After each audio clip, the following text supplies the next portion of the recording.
Sa mga balita, arestado ang usa ka most wanted person nga gilang si alias Macmac. Malaing pernong sunog ang nasinatian sa walaw ka panimalay nga naog daw sa Zone 1B, Barangay del Carmen, Iligan City.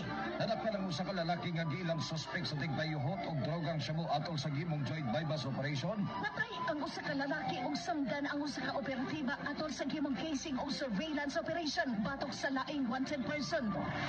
Papatas ang komentaryo. Base sa datos ng ipagula sa Iligan City Health Office na aduna matod pay pagsaka sa kaso sa makalilisang nga magkapatayng kagaw nga mao ang HIV tungod sa irresponsableng paghihilawas sa susamang mga lalaki. Makalingaw ang mga drama, programa ug musika. Wala lang kung tawag kasukat mag-usap ang atong mga tan. Ug kinasing-kasing ang serbisyo publiko.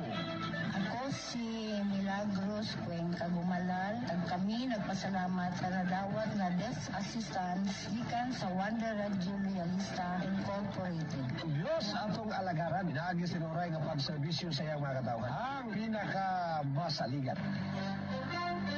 Broadcasting from the industrial center of the South, the city of majestic waterfalls, Iligan City.